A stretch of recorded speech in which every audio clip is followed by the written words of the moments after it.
dismissed every accomplishment I've made. You've talked about my father.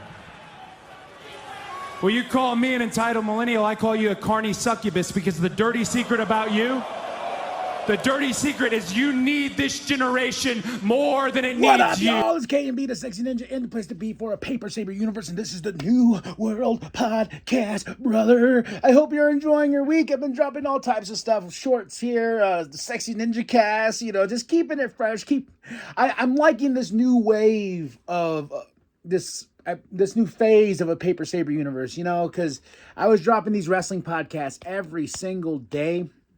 Now I can enjoy the show and let it marinate with me so I can tell you what I think just right off the bat. And we're going to be talking about Raw, NXT, and Dynamite, and whose show was better. And we're going to start off Raw, November 11th, 2024, in Grand Rapids, Wade and Joe on commentary. And we started off with Gunther and Damian, And these two have a big championship match at Survivor Series War Games. And of course, Ludwig, he gets in the way and he starts talking. But I was wondering, why is Gunther so afraid of Damian?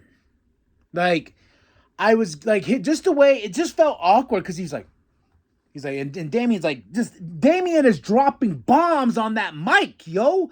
Like, he's coming at Gunther, and I'm just like, then Ludwig is like, tries to intervene. He's like, you don't talk to him like that, but then Gunther's like, no, don't talk for me. I'm scared. I don't get it. But it does set up Damian and Ludwig for later on in the night. Then we get Kathy with Damage Control, and Dakota Kai is back. Yeah, man. This is a great week for women's wrestling because something happens later on in the week in Dynamite. We'll get to that. But yeah, I was like, Dakota Kai is back, man. Then we get a thank you vets package, and then we go to Truth and Kofi backstage and Xavier. Then here comes Pete, and Pete picks a fight because Truth doesn't. He's like, Pete Butch. I'm just like, you know what? The gimmick is kind of getting old. He's Pete. He's a bad mama jamma. Let's keep it that way and throw away this Pete Butch line. Like, I'm tired of it. So, but it sets up Kofi. Kofi gets mad, and Pete and him's like, let's go then. And Xavier's like, why you don't do it? And then we get a match set up. So we got our first match of the night. Is Damage Control versus PFC. What is that? Pure Fusion Collective. They got their little hand gesture. Fun match. Damage Control for the win. I'm glad they're back. Let's get them swinging. They've really been pushing Io Sky as of late, and I want Io back in the title picture. Then we have Sammy backstage with Jay and Jimmy. They got to find the fifth man. Who's the fifth man that will be part of this team? So I saw some things. I'm because they pre-taped 2 shows of Raw on this night of Monday Night Raw, and I'll talk about the spoilers. Rhea is the 5th woman that's helped. Rhea was one of the reveals as being part of the War Games. And then Bronson Reed, I believe, is joining Solo's crew. So it's not The Rock like we all thought it was going to be. But The Rock's too busy. He's got a movie out, apparently, that no one really cares for or likes. I want to watch it. I like Christmas. I want a Christmas with The Rock and Chris Evans, Captain America, a.k.a. Johnny Storm. Why not? Sounds like a fun, stupid movie, but I like fun, stupid movies because that's what the movie's supposed to do. You're supposed to go to the movies and let it just escape, and this is why we watch pro wrestling. But who's the 5th man for the Bloodline? I gotta say it's gotta be Cody. It's gotta be Cody. But Jimmy's still showing some hostility to Sammy, and he's like, and Sammy's like, hey, I'm gonna go find somebody, and he's like, who you know? Then we get Kofi and Pete, and Pete gets the win. Rightfully so, because I feel like with Xavier trying to help, and he laid out Pete first, and Kofi's like, yo, dog, I didn't tell you to do that. And so at the end, we just saw these two just arguing with each other in front of the crowd. So it's just like, oh, that betrayal is coming. And it's going to break all our hearts. The Judgment Day is backstage, and yeah, little hostility between Dominic and Finn, little tension there. And I like how Finn is just like, yeah, we're family. Family. He's got a little feelings hurt. But I saw Jay talking to Rey Mysterio in the background. We got a Jay Bianca promo. Then we get Bronson Reed who comes out. He's on this wave, on a tsunami.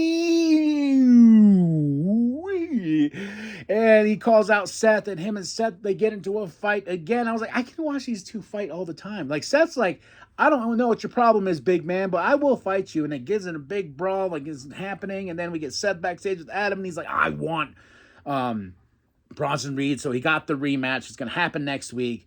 And Sami Zayn comes in. He's like, hey, man. And then Seth is like, I will never, ever. I took every possible road to take down Roman Reigns.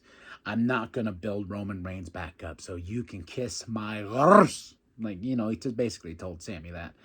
So Sami's like, okay. All right. And we go into Damien versus Ludwig. Damien for the win, and here comes Gunther. Gunther standing there. Still scared, I think. Then we get Kathy backstage with Braun Breaker and Sheamus. They set up a match between those two. Come on, fella. And then Jimmy Uso talks to Braun Breaker, and I'm like, Braun Breaker helping the bloodline. I don't know why, but I kind of like that. We're building upon these new fresh stars. Then if a Bronson Reed has joined Solo's group, that's we got to start, as much as I'm like, oh, give me Cody, give me The Rock. It's like, yeah, that's cool, but we also have these stars that we need to start building. So it would make sense from a booking standpoint. Miz is backstage, Final Testament. They're like, like, what, you betrayed us? And he's like, no, I didn't. And, and they drag him to the ring, and here comes the Wyatts. It's a big freaking fight. It's freaking awesome. But the Wyatts were beat down by the Final Testament, and Miz tricking them. So that was like, whoa, and the Wyatts laid out. And I was like, damn, what's going on? Like, this is crazy to me, So that happens, and then Kathy, and Seth is with us. Then Solo comes up. It's like, what's up, bro? And then even Seth is like, nah, dude, I don't want any part of this. We go into our main event. The women's tag team championships on the line with Liv and Raquel versus Jade and Bianca. I was rooting for Liv and Raquel because I think it's time for Jade to go solo. I think it's time for Jade. And then they can build some feud between her and Bianca. Like, I was like, okay, let them lose the tag team titles. Let Jade think it's Bianca's fault. Then we can start getting Jade out there on the road because, like, we need something. We need some sparkles. We need something. But of course, it ends in a big brawl. Nia, Tiffy, Naomi, and attacks. And then we got Io Sky. We're setting up for the women's war games, man. And that's was a Monday Night Raw. I love the 2-hour format. I'm very sad that they're going to change SmackDown and Raw into a 3-hour format, but it is opportunity for other athletes, okay? So opportunities are a lot, especially when there's TV time. And we got Netflix coming up here in a couple months and stuff like that. So overall, 5 out of 5, my match of the night. Ooh, I got to say Damien and Ludwig. Because I like when Damien just beats Ludwig. But I also get sad because I like Ludwig. I do. The Ring General. We go into NXT now. Vic and Booker on commentary. November 12, 2024. We started off with Julia and Stephanie versus Lass and Jakara. Of course, Julia and Stephanie are going to win. I'm like, is this just what we're going to do with them? Just keep them in a tag team? I don't want that. Zarya's out there and everything like that. So, but Julia and Stephanie look strong together. But I want them to start branching, to start building their own things as single competitors. Then we have a qualifying match for the Iron Survivor match that's going to happen at Deadline. Cora versus Soul. Oh my God. Soul's finish is amazing. Like, it was, and this was such a good match. And I love Cora Jade, but when Soul won, I was like, yeah, it's going to get crazy in that match with her. And of course, we got another Iron Survivor qualifier match, Wes versus Cedric. Wesley's gonna be in it, and I'm just like, man, this pay-per-view deadline is gonna be insane. Then we get Trick, and Ridge, and then of course Mr. Chase, and then Ridge challenged Mr. Chase and says, hey, if I'm getting kind of tired of you, so I'm going to beat you. And when I beat you, I want Chase you to be over. I don't want you to you won't have any friendships with Thea, or Oz, Riley, and everything like that. He goes, it'll be done. It'll be dead once I beat you. And I was just like, ooh, putting Chase U on the line. But Mr. Chase says, hey, I'm going to give you a Chase U ass whooping. That's what I'm going to do. So I was just like, okay. Then we get Nikita versus my girl, Rizzo. And I don't see what everyone else sees with Nikita. I like Rizzo better. I think Rizzo has built herself up enough to start building upon, just building Rizzo. I really like Rizzo. Nikita, I just don't see it. And maybe she's everyone's cup of tea, or maybe not. Either or.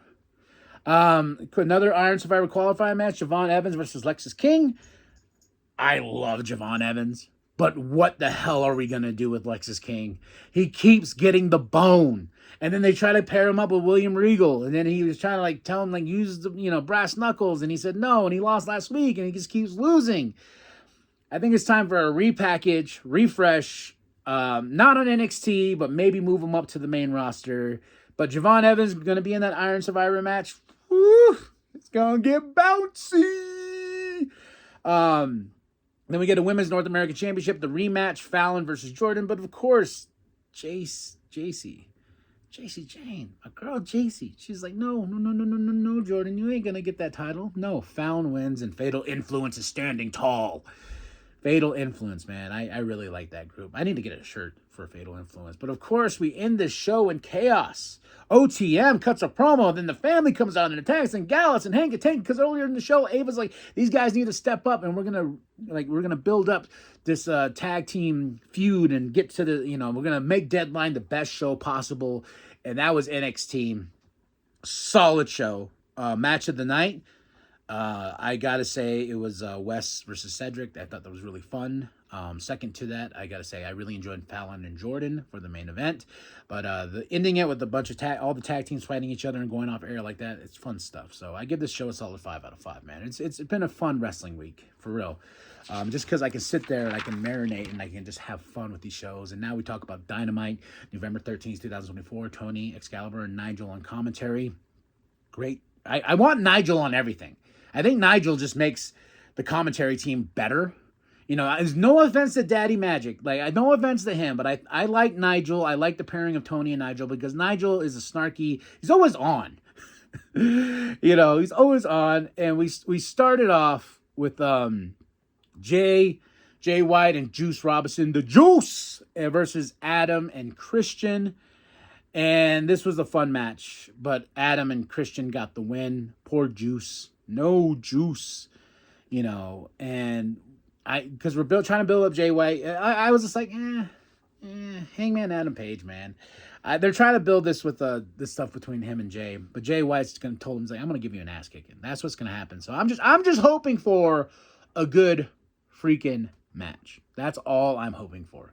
Then Renee's with Mercedes Moné, then Camille, and what's funny about Camille is she's watered down now. She was the proclaimed badass of the main.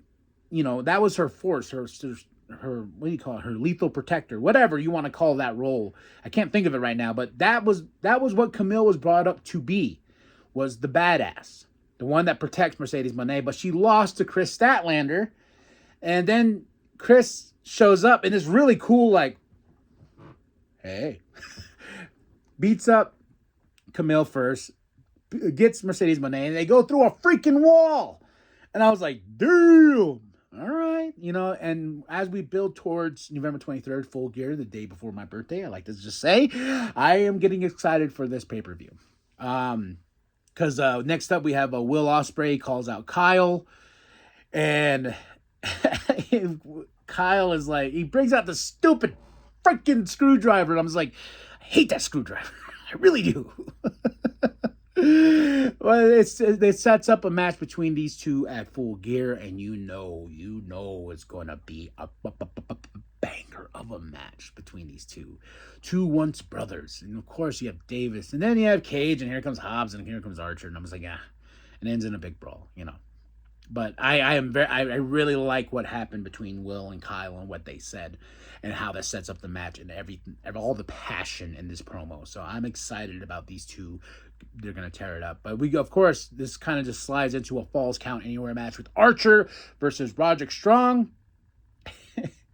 And Roderick Strong gets the win, so he will face MJF. And I was like, damn, Archer lost to Roderick Strong. You keep building this mofo over and over again to destroy everybody in the background, and then he gets beat by Roderick Strong. It just doesn't make sense. But MJF is watching in those like pre-tape things in his mansion and stuff like that. Then we go into Takeshita versus Adam Cole, because Takeshita and the Don Callis family was paid by MJF to take out Adam Cole. And I was like, all right, Takeshita's going to get a loss here, because it's Adam Cole. And I got to say, Adam Cole, doesn't his tan look weird? Someone brought it was on the Jim Cornette podcast. Like, they brought it up, and his knee pad came down, and he didn't get the tan there, but it's like an orangish. I don't know what's going on with Adam Cole's tan, but he loses this match. Takeshita beats him, and I was like, oh, so it's going to just be Roderick Strong versus MJF? Well, because I didn't understand the whole it's going to be a triple threat or anything like that, but I was like, oh, well, I guess, all right, I guess Roderick Strong versus MJF. But of course, before the match, Takeshita attacked Roderick. Then after the win, it goes into a fight. MJF laughs, ha ha ha ha ha. Then Roderick attacks Takeshita. Then they get beat down. Then here comes Kyle O'Reilly. So then he tries to show some respect to Adam, and Adam's like, Adam tries to show respect to Kyle. Then Kyle's like, get out of here. Then as the Takeshita's going out, he gets attacked by Ricochet. There's a lot going on here. a lot, but Ricochet holding that title, and he's holding it above his head, so, we're setting up that. Then we get Renee backstage, and, like I said, a lot is going on. We get Renee backstage, then we go to the Mox family. Here they come, and I will say to the fan, and this is why it's the end clip of this show, the soundbite. During Mox's promo, he's so serious. He's a serious man. You just hear in the background, "Go back to Roman." God bless you. But this was actually entertaining because of that. And here comes Orange Cassidy. Then here comes Mark and Rocky. And Orange Cassidy's like, "Oh, you say we play checkers, and I got a couple pawns I need to get rid of." And he calls Wheeler Yuta. And I love Wheeler Yuta's, "I'm no pawn. No pawn I am. I am no pawn." and freaking Claudio's like, "Get back, you pawn." And then of course more chaos ensues as Mox and them go off into the crowd like they do. And here comes Darby. Darby just goes, and then purple sting masses. Squirrel. Just comes out of nowhere. And it ends in a big fight. And then they're trying to get the show back in order. And then they try to come out. And the camera follows them, and the commentators like, "Oh, well, we're trying to get law and order back in here, folks," and blah blah blah. And then Darby, and then they're going to the truck, and I was like, "Oh, they're just gonna show him drive off without Wheeler Yuta." No, that wasn't the case. Here comes Darby, jumps in the back of the truck, and then fights Claudio, and then Claudio picks him up and into the truck, and then he starts running up the ramp, and it's a long ramp, so it looks funny for a little bit when he's like, "Ah, ah." And now I hit him with this. Bow. Then he grabs him and just swings him into the thing. And I was like, damn, dude. But, of course, Yuta jumps in the back of the truck, Claudio, and then they drive off. And here comes Orange Cassidy, and everyone else is like, "Oh, damn, Darby. Sorry. My bad, bro." Renee's with Jericho. Move on. And then we go into the announcement of the Continental Classic is back. World's End. The pay-per-view is right around the corner. Man, this year is just Then, man, where do we go from here? There's so much going on. And then we go to Baker versus Penelope Ford. You know, it's like, yay, Penelope Ford's back. Nope, Baker wins. Baker gets the win. It was a fun match for what it was. But my favorite part of this is, I think this is why this show was really fun for me, was just the talk, just the trash talking itself. But Serena Deeb comes out. Fucking, it cuts the Britt Baker. No one cares. And I'm like, yes, I don't care. But that was a great line. Oh my gosh, now I want to see you two fight. And then into more gold, we go to Renee with Mina and Harley. And Mina's like, you know, we can finally have the celebration, put champagne. Harley pulls it, and I love Harley Cameron. I can watch her in any segment, whatever. And it sets up a match between these two, like Collision, but then they're like, she's like, tits versus tits, best friends, you know, may the breasts win or whatever she was saying, Harley doing Harley. And then Mina's like, oh yeah? Oh yeah? Then Harley's like, yeah? Yeah. Then they get a boob off. And Renee's like, stop. Yeah, just gold, man. Just gold. And then it gets Caliber saying, yeah, Tony and Nigel, and that's how I feel between you two. I'm like, what? Oh man. Then we get Leo versus Swerve. Of course, it's going to be a very athletic match and everything like that, like, you know, flips and everything. But Swerve gets the win, cuts a promo after, calls out the Hurt Syndicate. MVP and Bobby are like, yo, man. And I will say their theme song is a banger as well, man. I mean, banger. But they come out, and, you know, of course, it's a ruse. Shelton Benjamin attacks, and they just lay out freaking Swerve and Prince Nana, and it shows the dominance, and they're in the Hurt. The Hurt Syndicate is making business, and I'm just very excited between the match between Bobby and Swerve. And it's old school. Like, these guys have, like, you got to learn from these guys. Like, you really do. Then when you go to Renee with Jamie Hayter, which care less about, but this was what I got excited about. As I talked about earlier, for the women's wrestling in general. Julia Hart. Oh, this great package movie scene, cinema, you know, where she wakes up and she has a little blood heart and thing, and looks great. And then she gets a call and she's like, Brody? He's like, you need to come home. And then, so that was like, oh, then it was just like this flash, and it's really cool where she opens the closet with the red, and she's handed like an arrow and you know, and then she got her hat, she closes it out. I was just like, ah! Oh, I broke something. Oh God, never mind. That's not mine. I got excited. I jumped in my chair, but Julia Hart is back, and that makes me happy. She's coming back. Now we go into FTR versus House of Black, or King of the Black Thrones, whatever you want to call them. Fun match. This is the way they end the show, and Private Party's watching on, but House of Black got the win, choking him out, man. Just, then the ref's like, oh God, ding, ding, ding, ding, ding, and that's the way we end Dynamite. Private Party's watching. House of Black shows respect to FTR, and that's how we end the show. This was I gotta say, I had a really good time with Dynamite November 13th, 2024. Tony Excaler and Nigel on commentary. Even though I like, Mox is just not doing it for me this week with the segment itself and that fan and yelling, go back to Roman. You know, everything that went on in the show was a fun, chaotic mess that I really enjoyed. So I got to give it a 5 out of 5. My match of the night is FTR versus House of Black. Really great stuff here, man. I'm getting excited for Full Gear, November 23rd. So that was Dynamite. That's it. That's all. The show of the week, I got to give it to Raw, then Dynamite, then NXT. That's what I got to do. Because Dynamite and Raw are really close with each other. So that's it. That's all, folks. Drop those comments below. Hit that like. Hit that subscribe. Share it with your grandma. Share it with your grandpa. Share it with the bum down at Walmart. I am KMB, the Sexy Ninja. And remember that the New World Podcast is for life, brother. Orange Cassidy, you have the chance of a lifetime on November 23rd. A shot at the AEW World Championship.